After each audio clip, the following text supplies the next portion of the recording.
मी मकरंद सुमन लक्ष्मणराव जाधव पाटील ईश्वर साक्ष शपथ घेतो की कायद्याद्वारे स्थापित झाले आहे अशा भारताच्या संविधानाबद्दल मी खरी श्रद्धा व निष्ठा बाळगीन। मी भारताची सार्वभौमत्ता व एकात्मता उन्नत राखीन।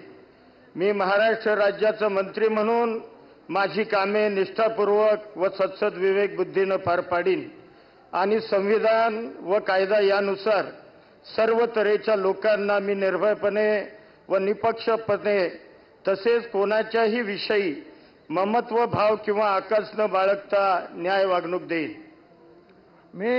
मी मकरंद सुमन लक्ष्मणराव जाधव पाटील ईश्वर साक्ष शपथ घेतो की महाराष्ट्र राज्याचा मंत्री म्हणून माझ्या विचारार्थ आणली जाईल किंवा मला ज्ञात होईल अशी कोणतीही बाब असा मंत्री म्हणून माझी कामे यथायोग्य पार पाडण्यासाठी आवश्यक असेल ते खेरीज करून एरवी मी कोणत्याही व्यक्तीला किंवा व्यक्तींना प्रत्यक्षपणे व अप्रत्यक्षपणे कळवणार नाही किंवा त्यांच्याकडे उघड करणार नाही।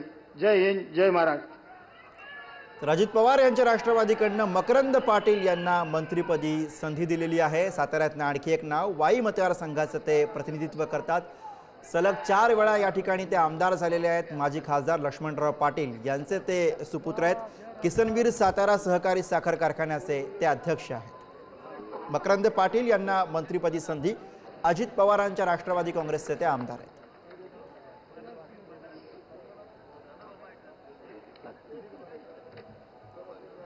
नागपुरातनं देवेंद्र फडणवीस सरकारचा हा शपथविधी सोहळा आपण लाईव्ह अनुभवतो आहोत। नुकतीच अजित पवारांच्या राष्ट्रवादी काँग्रेसकडनं मकरंद पाटील यांनी मंत्रिपदाची शपथ घेतली आहे।